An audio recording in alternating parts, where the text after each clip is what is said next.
오늘 거룩한 주일 참 잘 오셨습니다. 오늘 본문 말씀을 중심으로 너를 위한 우상을 만들지 말라. 특별히 20장 4절 말씀을 중심으로 너를 위한 우상을 만들지 말라라는 제목으로 우리 하나님 말씀을 함께 나누도록 하겠습니다. 오늘 이 말씀은 십계명의 두 번째 말씀입니다. 조금 더 구체적으로 말하면 너는 너를 위하여 새긴 우상을 만들지 말라고 하신 말씀입니다. 이 말씀에는 크게 두 가지를 전제하고 있습니다. 첫 번째는 우리는 하나님을 떠나 있는 상태로 있다 보면 우리도 모르게 자연스럽게 우상을 만들기 쉬운 존재다라는 것입니다. 또 하나는 이 우상을 자연스럽게 자꾸 만드는데 그 이유와 목적이 뭐냐? 그건 바로 너를 위한 우상, 바로 나를 위한 이기적인 목적에 봉사하기 위한 우상을 만든다는 것입니다. 자, 이 말씀을 접하면 오늘날을 살아가는 우리들은 고개를 조금 갸우뚱할지 모르겠습니다. 아니, 매일 먹고 살기도 정신없이 바빠 죽겠는데 어떻게 우상을 만들 시간이 있단 말이냐? 주변에 이런 우상도 별로 없고, 또 예전에 같으면은 뭐 동네 주변 가까운데 뭐 산당도 있고, 또 뭐 이렇게 그 뭡니까, 천하대장군, 지하여장군 뭐 이런 것도 있고, 또 불상도 가까운 데 가면 또 있고, 가서 이제 절하고 뭐 이러는데 요즘에는 그런 것들을 보기가 쉽지 않습니다. 또 바빠서 절하러 갈 시간도 별로 없고요. 그러나 가만히 생각해 보면 우리 주변에 우상처럼 지천에 넘치는 것들이 없습니다. 우리나라를 가리켜서 흔히 우상공화국이라고 합니다. 여러분 들어보셨나 모르겠습니다. 우상공화국. 이렇게 하면은 못 들어본 것 같은데 할 수 있는데, 이거를 조금 좀 유식한 척해서 좀 얘기를 하면 아이돌 공화국입니다. 아이돌 공화국. 자, 이 아이돌이라는 말 라틴어로 아이돌룸이라는 말에서 왔고, 헬라어로는 에이돌론이라는 말에서 기원을 했습니다. 에이돈 하면은 이제 본다라는 말이고, 라틴어 이 아이돌룸 하면 이거를 이제 그 영어 사전에 있는 뜻으로 얘기를 하면, 정의로 보면 unsubstantial image라고 되어 있습니다. unsubstantial image. 그러니까 쉽게 말하면 비현실적인 이미지, 또 실체가 없는 허구의 이미지가 바로 우상이라는 것입니다. 이런 이미지를 만들어내는데 아주 전문가적이고 또 왕성하고 전 세계적으로 신드롬을 일으키는 곳이 바로 우리나라라는 것입니다. 자, 말 그대로 아이돌 스타들에 의해서 이런 이미지들이 수없이 생산되고 있습니다. 이번 7월 달 1등을 한 아이돌 그룹이 있습니다. 에이핑크, 마마무. 여러분 들어보셨습니까? 잘 모르시면 이미 한물 가신 분들입니다. 조금 지난 분들은 뭐 애프터스쿨, 뭐 21, 또 아주 오래된 고전적인 분들은 소녀시대, 뭐 걸스데이, 뭐 빅뱅, 동방신기 뭐 이렇게 있죠. 2016년 기준으로 우리나라에 지난 10년간 데뷔한 걸 그룹만 200개 그룹이 됩니다. 200개. 그러니까 한 그룹에 5명에서 10명으로 하면 이게 엄청난 1000명 넘는 아이돌들이, 우상들이 우리 주변에 있다라는 것이죠. 그래서 많으면 해마다 아이돌 체육대회도 합니다. 텔레비전에 나오죠. 자, 옛날 고대의 근동에서처럼 이렇게 새긴 우상은 아니지만, 이 새겼다라는 말은 일종의 이제 만들어졌다라는 것이죠. 오늘날 우리 사회에 많은 청소년들의 마음을 빼앗는 이 아이돌 그룹들은 자신들이 스스로 만든 게 아니라 대형 기획사에 의해서 만들어지고 조작된 이미지들입니다. 누구를 위해 만들어진 것이냐? 바로 팬들, 소비자들을 위해 만든 것이고, 또 만든 사람의 입장에서는 이 아이돌들을 소비해서 돈을 벌고자 하는, 다들 각자의 목적을 만족시키는 이기적인 목적으로 만들어진 조작된 허구의 이미지들이라는 것입니다. 자, 소녀시대 언뜻 듣기에는 이제는 소녀들의 시대가 왔구나, 대한민국 청소년들의 시대구나, 대한민국 소녀들을 대변하는 느낌을 줄지 모르겠습니다. 그러나 막상 이 소녀시대를 보고 또 그들이 나온 뮤직비디오를 보면 대한민국 10대들과는 전혀 상관이 없는 것 같은 거리감 있는 10대들입니다. 지금 소녀들, 소녀시대 뭐 합니까? 우리 소녀들 다 학교에서 공부하죠. 또 학교 마치면 학원 가야 됩니다. 외모를 고민하고 여드름이 너무 많이 나서 고민하고 그렇습니다. 근데 이 소녀시대의 소녀들은 왜 이렇게 키들이 커요? 다 인형같이 생겼고요. 그 9명의 이 오늘날의 소녀들과 너무 거리감이 있는 외모를 갖고 나와서 자신들이 행운의 여신이라면서 진이라면서 소원을 말해보라고 춤을 추고 흔들면서 노래를 말합니다. 그냥 소원을 말해봐도 아니에요. 소원을 말해보아 이러면서 이게 아주 요상하게 소원을 얘기해요. 그 들어줄 것도 아닌데 자꾸 소원을 말해보라고 합니다. 나는 너의 꿈이야 진이야 뭐 나한테만 말해봐 뭐 이러죠. 자, 여러분 이런 이 가사들 보면서 정말 듣다 보면 정말 이게 한 번 볼 때는 느낌이 없는데요. 제가 설교하기 전에 그걸 한 10번 정도 이렇게 계속 봤더니 나중에 이렇게 빠져드는 것 같은 거예요. 야, 이게 묘한 매력이 여기 있구나. 여러분 아무리 여기서 소원을 말해보라고 해도 이게 가짜니까 소용이 없습니다. 소녀시대는 행운의 여신이 아닙니다. 그러니까 많은 사람들이 그리는 이상적인 모습을 소비하도록 만들어낸 아이돌이라는, 그래서 우상은 근본적으로 소비적인 성격이 있습니다. 문제는 이런 아이돌들이 나타나면 진짜 소녀들이 원본이죠. 원본 프로토타입인데 이 원본이 있는 소녀들이 가짜 소녀시대의 소녀들에게 열광을 하고 오히려 가짜 소녀시대를 진짜처럼 여기고 따라하면서 자기 안에 있는 진정한 소녀다움을 잃어버리는 현상이 나타난다는 겁니다. 심각하게 청소년들의 모습을 왜곡했죠. 그리고 청소년들이 꿈꾸는 이상적인 모습, 저렇게 늘씬한 키, 이 멋진 외모를 갖고 싶어, 뭐 이런 여러 가지 생각들을 하는데 이런 것들을 극단적으로 이상화해서 제시합니다. 혼자로는 이상적으로 제시하기가 쉽지 않으니까 이제 어떻게 합니까? 떼거리로 그룹들로 와가지고 마치 그리스의 여러 다신들이 서로의 장단점을 쫙 갖고서는 완벽한 신의 군단을 이루는 것처럼 이 아이돌 그룹들도 소비자들을 만족시키기 위한 이상적인 모습을 여러 명으로 다양한 모습으로 보여주면서 그들을 만족시켜 주려고 한다는 것입니다. 일종의 다신 아이돌들입니다. 다신 우상들이죠. 여러 우상들. 자, 아이돌 그룹 중에 이름 중에 여러분 들어보셨습니까? 2PM, 애프터스쿨. 여러분 2PM의 학생들 뭐 합니까? 공부해야죠. 근데 여기 2PM은 춤추고 노래하고 난리도 아닙니다. 학교 끝나면 학원 가야 되는데 애프터스쿨은 학교 가지도 않고 옷부터 갈아입어요. 핫팬츠로, 그리고 롱부츠로. 그리고서는 막 현란하게 춤을 춥니다. 여러분 학교 수업 끝나고 그렇게 돌아다니면 큰일 나죠. 예. 이런 모습을 보고 수많은 청소년들과 심지어는 30, 40대 팬들까지 완벽해 보이는 그 환상에 마음을 빼앗깁니다. 30대, 40대 오빠 부대들도 그렇게 많다고 그러죠. 내가 원하는 이상적인 남자상, 이상적인 여자친구상 다 여기로 투영이 됩니다. 그러니까 남자친구, 여자친구가 안 생기죠. 눈만 높아집니다. 자, 이런 아이돌 그룹들을 보다 보면 오늘 본문 4절이 말씀하는 이 우상들의 특징이 그대로 드러납니다.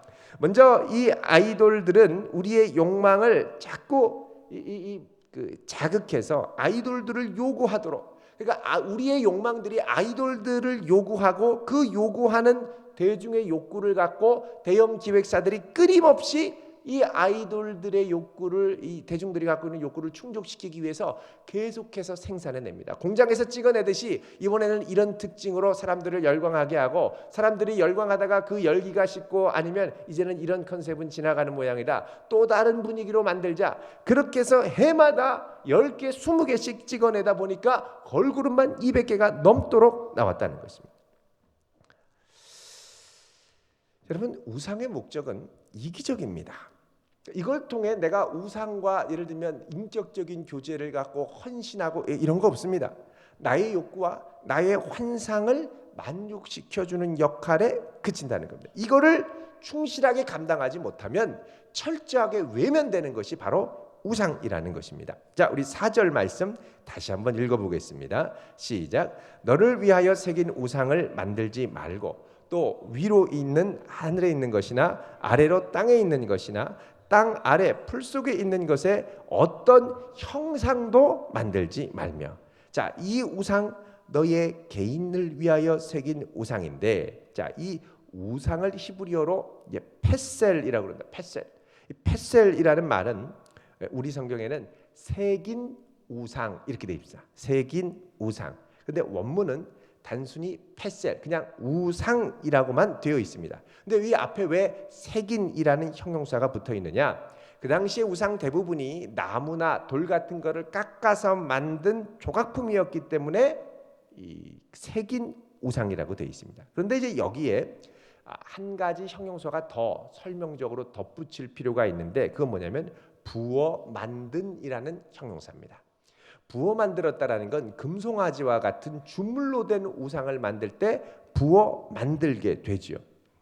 자, 이런 우상들은 이 세상에 있는 것과 비슷한 모양, 그러나 사람과 친밀감 있는 모양으로, 익숙한 모양으로 드러나게 되어 있습니다.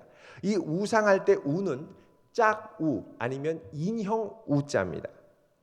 그러니까 인형처럼 사람과 비슷한 짝을 이루는 것, 허수와 비와 같은 것을 가리키는 거죠.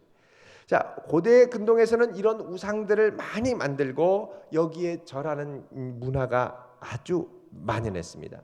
고대 이집트의 신들도 보면 수많은 짐승들의 형상을 갖고 신들을 만들었습니다. 우리가 그 전에 출애굽기 때 봤던 이 개구리 모양의 헤케트 신, 황소의 신 네비스, 이런 많은 신들이 있죠. 또 바벨론 같은 데도 보면 초승달 형태로 만들어진 이 신이라고 하는 신이 있었습니다. 이름이 신입니다. 또 별 형태의 신인 이슈타르도 있고, 물고기와 야생염소 형태의 엔키라는 신도 있고, 또 황소 형태의 아닷, 그리고 용 형태의 바벨론 신화에서 제일 중요한 마르둑이라는 신도 있었습니다. 이런 신들은 하늘에 존재한다고 여겨지는 존재들, 그리고 땅 아래에 있는 존재들, 그리고 그 땅 밑에 사는 존재들을 다 포괄하는 많은 것들을 형상으로 번떠 만들었습니다. 그래서 오늘 말씀 20장 4절 중반에 보면 또라고 돼 있죠. 위로 하늘에 있는 것이나 아래로 땅에 있는 것이나 땅 아래 물속에 있는 것에 어떤 형상도 만들지 말아라 말씀합니다. 여기 이 또라고 하는 것은 문법적으로 보면 이 접속사인데, 등위 접속사가 아니라 이거를 이제 설명의 접속사다라고 얘기를 합니다. 설명의 접속사. 이 설명의 접속사는 바로 앞에 있는 내용을 설명하기 위해 생겨난 접속사라는 것입니다. 그래서 4절 말씀을 좀 더 정확하게 좀 풀어서 얘기를 하면 이렇습니다. 너는 너를 위하여 새기거나 부어 만든 우상을 만들지 말아라. 이런 우상들은 위로 하늘에 있는 것이나 아래로 땅에 있는 것이나 땅 아래 물속에 있는 것에 모든 형상들을 포함하는데, 이런 것들 중에 어떤 것의 형상들도 만들지 말아라 라는 의미입니다. 자, 사람들이 이런 우상을 만든 이유는 아까 말씀드렸던 것처럼 이기적인 이 만족을 위해서라고 그랬습니다. 근데 이 이기적인 만족 배후에 이제 몇 가지 동기가 있습니다. 자, 첫 번째는 왜 이렇게 이기적으로 이런 것들을 요구하느냐? 첫 번째는 사람의 연약함 때문입니다. 사람들은 자기 안에 있는 연약함을 알고 있기 때문에 자기의 연약함을 뛰어넘을 수 있는 것이라면 무엇이든지 동원해서 자기의 힘과 능력으로 삼고 싶은 본능적인 이 생존 본능과 같은 것들이 들어 있습니다. 그래서 주변에 강하게 보이는 건 다 신상으로 만들어 버립니다. 물론 신상 자체는 신이 아니라는 것도 많은 고대 근동의 사람들이 알고 있었습니다. 그러면은 뭐냐? 왜 그럼 만드느냐? 진짜도 아니라는 걸 알면서 일단 만들어 놓으면 어떻게 되냐면, 마치 라디오에서 그 안테나를 세우면 신호를 이렇게 딱 받는 것처럼 신상을 세우면 여기에 고대의 신이 이 신상 안으로 쑥 들어가서 실제로 그 신의 능력과 축복을 발휘할 수 있게 만든다는 겁니다. 가끔씩 이제 아주 가끔씩 신방을 가면 이 불신 가정 딱 한 분만 믿는 집인 경우에 딱 가면 집에 이렇게 달마 대사의 그림이나 또 부적이 붙어 있는 경우가 있습니다. 이 달마 대사의 그림도 저는 몰랐는데 이 급에 따라 이걸 그린 분의 이 분력 공력에 따라 이 가격이 천차만별이라고 합니다. 그래서 뭐 가벼운 이 액땜을 할 수 있는 달마도가 있는 반면 복을 가져다주고 대대손손 잘 되고 그래서 막 이것에 따라 몇십만 원에서 몇백만 원 심지어는 천만 원이 넘는 그림까지 있습니다. 달마도 엄청 부적도 그렇죠. 몇만 원짜리에서 몇십만 원, 몇백만 원짜리가 막 붙어 있습니다. 여러분 그냥 종이 쪼가리입니다. 그냥 우리가 볼 땐 종이 쪼가리인데 왜 이렇게 귀하게 여기느냐? 이 안에는 이 신이 와서 신의 기운과 신의 능력이 와서 실제로 그 역사를 발휘하게 하는 이 돋보기와 같은 안테나와 같은 역할을 신적인 이 주술 같은 게 이 안에 있다고 믿어서 이걸 아주 비싼 값으로 파는 거죠. 그 안에 신과 접속할 수 있는 수단이 들어있다는 겁니다. 이게 자기 연약함을 뛰어넘기 위해 이런저런 것들을 다 동원해서 붙이고 다니는 거죠. 두 번째는 우상들을 만드는 이유는 자기의 이기적인 만족을 위해서 그 배우의 신을 한 장소, 공간 안에 제한시켜서 가두어 두고자 하는 동기가 자리 잡고 있습니다. 신은 인간보다 강력하고 통제하기가 어렵기 때문에 신을 만나기 위해 막 온 세상을 돌아다녀야 할 때도 있죠. 그러니까 어떻게 합니까? 신 돌아다니지 못하게 여기에만 계시도록 묶어놓는 역할을 하는 게 바로 신상이라는 것입니다. 그래서 신전이란 장소를 정하고 신상을 통하여 신을 머물게 하도록 하는 동기, 이걸 지역화 동기, 로컬라이제이션 모티브라고 얘기를 합니다. 세 번째로 여기에는 더 깊은 동기가 있습니다. 그건 뭐냐면 신을 한 장소에 묶어둘 뿐만 아니라 내 뜻과 내 마음대로 부리고 싶어하는, 통제하고 싶어하는, 조작하고 싶어하는 매니플레이션이라고 그러죠. 매니플레이션 모티브, 조작하려는 동기가 있다는 것입니다. 자, 금송아지 딱 만들어 놓으면 그 다음에 이 금송아지 도망가지도 못하고 있으면 우리에게 그냥 복이 저절로 굴러온다고 생각하는 것입니다. 자, 이런 것들을 통하여 우리의 인생의 화화복을 통제하면 과연 행복할까요? 그렇지 않습니다. 내 주변의 것들을 내 뜻대로 통제해야 행복하다고 생각할 수 있지만 내 뜻대로 다 통제가 되지도 않고 또 통제할 수 없는 것들도 참 많습니다. 오히려 모든 것을 내 통제에 두려고 하기보다는 이 모든 것이 내 손대로 되지 않고 내 뜻대로 되지 않는다는 걸 겸손하게 인정하고 하나님의 통치 가운데 무릎을 꿇고 나아가는 것이, 연약함을 고백하는 것이 훨씬 행복하다는 것입니다. 요즘에 이 모 가뎃이라고 하는 분이 행복을 풀다라는 책을 이제 써서 화제가 되고 있습니다. 이 모 가뎃은 뭐 하는 분이냐면 그 구글 여러분 아시죠? 이 구글에 비밀 연구 조직이 있습니다. 구글 X라고 이름 붙인 이 조직인데 여기에 신규 사업 개발을 맡은 총책임자입니다. 자, 구글에서 만든 이 구글 X에서 지금 진행하고 있는 여러 비밀 프로젝트들이 있는데 그 중에 하나가 자율운행입니다. 자동차 자율운행에서 제일 앞서가는 것이 구글이죠. 또 무료 와이파이를 전 세계에 이제 공급하는 풍선을 만들어서 이걸 성층권 고도 18에서 25km의 높이까지 띄워가지고 거기서 전 세계에 무료 와이파이를 공급하는 아주 특별한 이 프로젝트를 또 진행하고 있습니다. 이런 여러 가지 비밀 프로젝트들을 이제 진행하고 있는데 사실 이런 것들을 진행하려면 계획도 매우 치밀해야 되고 통제도 치밀하게 해야 됩니다. 이 모 가뎃이라는 분은 뭐 거의 천재에 가깝죠. 이런 것들을 통제하며 지금까지 살았습니다. 그리고 자기의 몇 년 앞의 인생 계획까지 다 세우고 이렇게 살면 내 인생은 행복할 거라고 여기고 행복한 줄 알고 행복하게 살았습니다. 그런데 어느 날 갑자기 대학교 3학년인 아들이 배가 아프다고 그래서 이 병원에 갔습니다. 두바이에 갔다가 두바이에 있는 병원에 갔는데 거기서 의료진이 딱 진찰을 하더니 맹장이 이제 잘못돼서 맹장 수술을 받아야 된다고 그러는 거예요. 그 맹장 수술을 하려고 의료진이 주사기 바늘을 꽂는데 이 안에를 부풀게 하기 위해서 이산화탄소를 집어넣는다고 주사기 바늘을 꽂는데 그만 넓적다리에 있는 대동맥에 찔러버렸습니다. 이제 막 부풀고 그거를 막 수습하기 위해서 의료진들이 몇 번의 실수를 하면서 결국 치명적으로 이제 그 쇼크가 와가지고 결국 아들이 죽게 됐습니다. 이 일로 이 아버지가 엄청난 충격을 받았습니다. 여태까지 나는 내 인생을 다 통제하는 줄 알았고 통제할 수 있는 줄 알았는데 내가 세웠던 행복 방정식이 맞지 않더라는 거예요.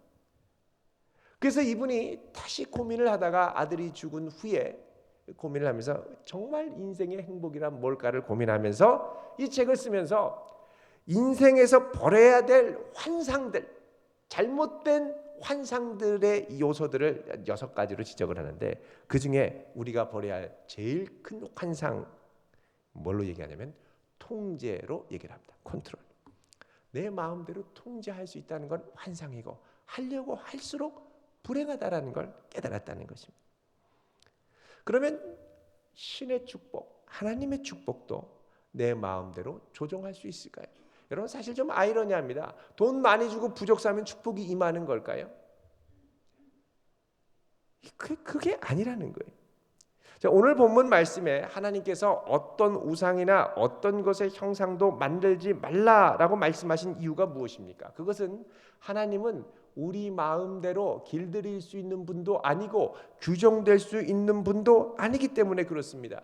하나님을 절대 이 성전을 지었다고 해서 한 장소에 둘 수 있지 않습니다. 그래서 솔로몬은 이 사실을 알고 성전을 짓고 하나님께 봉헌할 때 역대하 2장 6절에 보면 뭐라고 고백하냐면 하나님 하늘과 하늘들의 하늘이라도 하나님을 용납할 수 없거늘 수용할 수 없거늘 하물며 제가 지은 이 성전이겠습니까? 라고 고백을 합니다. 단 우리가 기도할 때 하나님 눈길을 저희들에게 주십시오. 이렇게 기도를 하죠. 그래서 하나님께서는 이스라엘 백성들에게 형상과 우상, 눈에 보이는 이미지를 만들도록 하지 않으시고 항상 뭘 하시냐면 그분의 음성을 들려주셔서 말씀으로 주님 앞에 설 수 있도록 하십니다.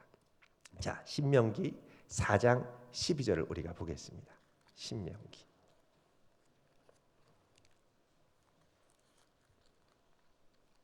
4장 12절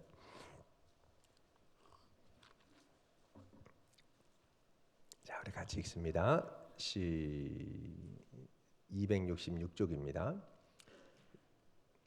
시작. 여호와께서 불길 중에서 너희에게 말씀하시되 음성뿐이므로 너희가 그 소리만 듣고 형상은 보지 못하였느니라. 자, 이스라엘 백성이 하나님이 계신 시내산에 가까이 갔는데 그 안에 막 이 불기둥이 임하고 막 불이 임하고 구름이 임하고 뭐 무서웠죠. 근데 거기서 하나님을 직접 보지 못하고 소리만 들었다고 말씀을 합니다. 소리만 들었습니다.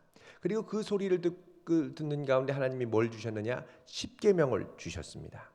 그리고서 이 10계명을 지키라고 말씀을 하셨고 그리고서 36절에 이렇게 말씀합니다. 36절 읽습니다. 시작. 여호와께서 너를 교훈하시려고 하늘에서부터 그의 음성을 내게 듣게 하시며 땅에서는 그의 큰 불을 내게 보이시고 내가 불 가운데서 나오는 그의 말씀을 듣게 하셨느니라. 아멘. 자, 여기 보면 하나님께서 하늘에서부터 그의 음성을 내게 듣게 하시려고 하셨다. 그렇죠. 그래서 땅에서는 그의 큰 불을 보이시고 내가 불 가운데서 나오는 뭘 듣게 했느냐? 그의 말씀을 들었다는 것. 불 가운데 나오는 형상을 본 게 아니라 불 가운데서 나오는 그분의 말씀을 들었다는 것입니다. 우리가 하나님의 말씀을 듣는 신앙이 귀한 신앙인 줄 믿으시길 바랍니다. 이것저것 많이 경험하고 체험하고 물론 중요하지만 결국은 이걸 통해 하나님의 말씀을 더욱 든든하게 붙잡는 것만이 우리가 살 길인 줄로 믿습니다. 자, 특별히 오늘 이 말씀에 보면 이제 자꾸 등장하는 게 뭐냐면 12절에도 그렇죠. 그 소리만 듣고 뭘 보지 못했다고 그럽니까? 형상은 보지 못했다라고 말씀합니다. 오늘 우리가 읽은 출애굽기 20장 4절에도 너희들이 새긴 우상을 만들지 말고 하늘에 있는 거나 땅에 있는 거나 땅 아래에 있는 모든 것에 형상을 만들지 말라고 그럽니다. 여러분 여기 이제 형상이 나옵니다. 형상. 하나님이 우상을 만들지 말라고 하면서 동시에 이 우상을 뭐로 또 얘기하냐면 형상이라고 그럽니다. 하나님의 형상. 왜냐하면 하나님은 영이시고 눈에 보이지 않는 분이기 때문에 형상을 만드는 건 하나님을 모독하는 것입니다. 그런데 이것을 뛰어넘어서 더 중요한 이유가 있습니다. 여러분 하나님의 형상을 우리가 만들지 말아야 될 이유는 그분의 형상이 바로 우리 안에 새겨져 있기 때문에 그렇습니다. 자, 창세기 1장 27절 한번 보겠습니다. 맨 앞에 부분 창세기 1장 26절 7절 보겠습니다. 26절 7절 읽습니다. 시작. 하나님이 이르시되 우리의 형상을 따라 우리의 모양대로 우리가 사람을 만들고 그들로 바다의 물고기와 하늘의 새와 가축과 온 땅과 땅에 기는 모든 것을 다스리게 하자 하시고 하나님이 자기 형상 곧 하나님의 형상대로 사람을 창조하시되 남자와 여자를 창조하시고 자 여기 보면 하나님께서 말씀하십니다. 26절에 우리의 형상을 따라 여기 우리는 삼위일체 하나님이죠. 우리의 형상을 따라 우리의 모양대로 사람을 만들고 우리의 모양을 갖춘 하나님의 형상에 있는 사람들로 하여금 뭘 맡기느냐면 바다의 물고기, 하늘의 새, 가축, 온 땅과 땅에 기는 모든 것을 다스리게 하자. 그러니까 하나님의 형상 입은 인간이 이 땅에 있는 것들을 다스리게 하자라고 말씀하신 겁니다. 그런데 오히려 하나님의 형상을 입은 인간이 이 땅에 있는 것들을 다스려야 되는데 다스려야 할 것들을 우상으로 삼아서 그들에게 경배한다는 건 이것처럼 우스꽝스럽고 이상한 일이 없다라는 거예요. 자, 하나님의 형상이 피조물 땅에 있는 것들에게 새겨진 게 아니라 사람에게 새겨졌습니다. 형상이라는 말은 원본은 아니죠. 복사본이라는 의미가 있습니다. 그러면 우리는 하나님 원본이신 하나님과의 관계를 통해 원본이신 하나님의 성품과 관계와 모습을 드러내도록 창조받았다는 겁니다. 이게 우리의 창조의 목적입니다. 하나님의 형상이 새겨진 사람이 엉뚱한 새, 짐승의 형상을 새기고 만드는 건 정말 역겨운 일이죠. 형상 중에 최고의 형상은 바로 사람 안에 새겨진 하나님의 형상임을 믿으시기 바랍니다. 그래서 우리는 다른 우상을 절대 따라가지 말아야 됩니다. 하나님의 능력을 끌어들여서 부적을 붙이고 아닙니다. 그 형상인 우리가 하나님의 말씀을 붙들면 우리를 통하여 하나님의 신령한 복과 은혜가 이 땅 가운데 임하는 줄로 믿습니다. 그 중심을 갖고 가야 한다는 것이죠.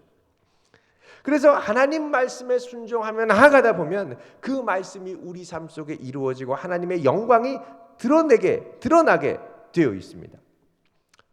그런데 이제 문제는 사람이 죄로 인해 타락을 했죠. 그래서 더 이상 하나님의 형상을 온전히 드러낼 수 없게 되었습니다. 어려움이 많습니다.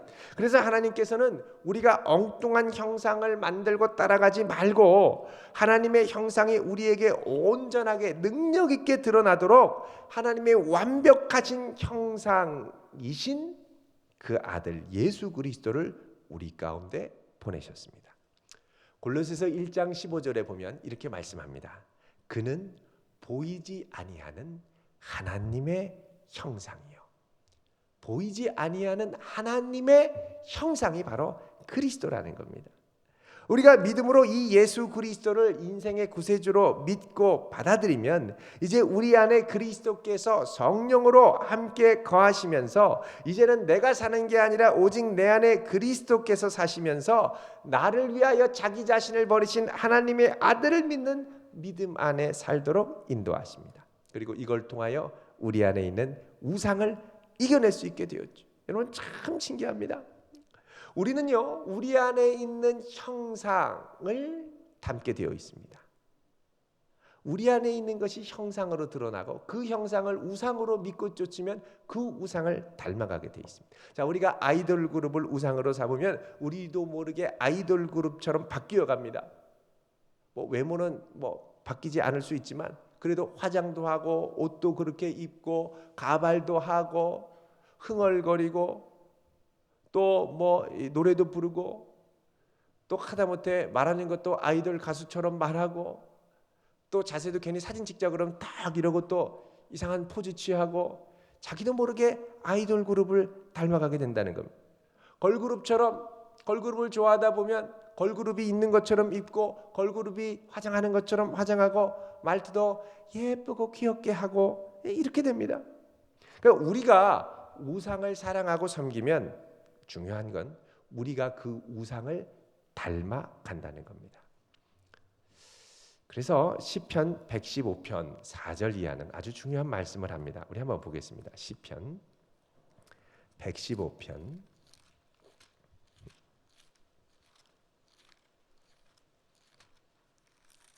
4절에서 8절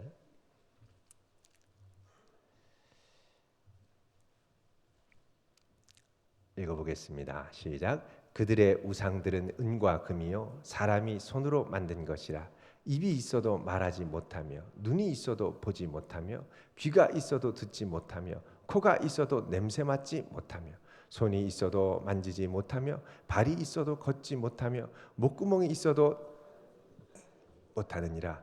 우상들을 만드는 자들과 그것을 의지하는 자들이 다 그와 같으리로다. 예? 여기 보면 우상들은 입이 있어도 말하지 못하고 눈이 있어도 보지 못하고 귀가 있어도 듣지 못합니다.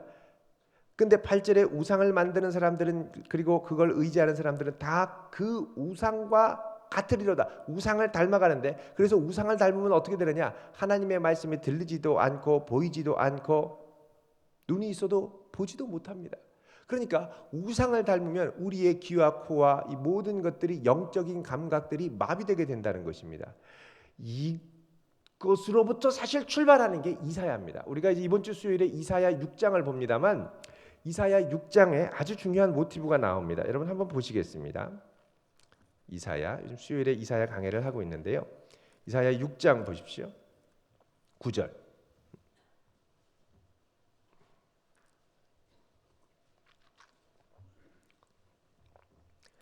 자, 그 유명한 8절에 하나님께서 내가 누구를 보내며 누가 우리를 위하여 갈꼬 그러자 주여 내가 여기 있나이다 나를 보내소서 하자 하나님이 뭐라 그러시느냐? 9절 읽습니다. 시작. 여호와께서 이르시되 가서 이 백성에게 이르기를 너희가 듣기는 들어도 깨닫지 못할 것이요 보기는 보아도 알지 못하리라 하여. 자, 듣기는 들어도 깨닫지 못하고 보기는 보아도 알지 못할 것이다. 왜 그렇습니까? 이들이 이미 우상에 쪄들어 있기 때문에 그렇다는 겁니다. 우상 숭배가 우리로 하여금 그 우상과 똑같은 특성을 갖게 만든다는 것이죠. 입이 있지만 진리를 말하지 못하고 눈이 있지만 보지 못하고 영적인 소경으로 영적인 맹인으로 살게 한다는 것입니다. 마찬가지로 지금 우리 속에 다른 이 세상에 내가 흠모하는 우상들이 꽉 차 있으면요 하나님의 말씀이 들리지 않습니다. 귀가 있어도 듣지 못합니다. 보지 못합니다. 보이지도 않습니다. 감사하게 여기 계신 분들은 잘 들으시는 것 같아서 너무너무 감사합니다. 근데 안 들리는 분들이 있습니다. 다른 속에 내가 추구하고 내가 간절히 바라는 꽉 차 있을 때는 안 들립니다. 안 들립니다. 여러분, 내가 우상으로 섬기는 그것을 나는 닮아갑니다. 여러분 가끔씩 그런 말씀 들으시나 모르겠습니다. 내가 교회 다닌다, 예수 믿는다 한마디도 안 하지만 혹시 교회 다니세요? 묻는 분들 계시죠? 나도 모르게 내 안에 그리스도의 형상을 닮아가서 그렇습니다. 그런데 딱 보면 저분은 항상 말하고 이렇게 쭉 들어보면은 꼭 사기꾼 같은 분이 있어요. 근데 나중에 알고 보니까 사기꾼이에요. 그러니까 그 분야에 5년, 10년, 20년 있다 보면 자기는 모르게 그런 분위기가 나타납니다. 왜? 내가 보고 내가 생각하고 내가 꿈꾸는 이상적인 모습이 내가 섬기는 그 우상의 모습이기 때문에 그렇습니다. 여러분 그리스도로 충만할 수 있기를 바랍니다. 그때 하늘이 열리고 하늘의 음성이 들리고 영광이 보이게 될 것입니다. 여러분 부족보다 더 뛰어난 게 나 자신입니다. 왜요? 나에게는 누구의 형상? 하나님의 형상이 있기 때문에. 부족은 비할 바가 아닙니다. 게임도 안 됩니다. 누가 부족 가지고 왔다 그래서 어이구 무서워 저 부족이네 어떻게 하지? 너희가 부정 탄다 막 이러면 어이 무서워 이러지 마세요. 내 안에 누구의 형상이 계시다고요? 하나님의 형상. 내가 의지했던 것들을 다 내려놓고 다음 데의 기쁨으로 주님 앞에 나아갈 수 있기를 주의 이름으로 축원드립니다. 기도하겠습니다. 거룩하신 하나님,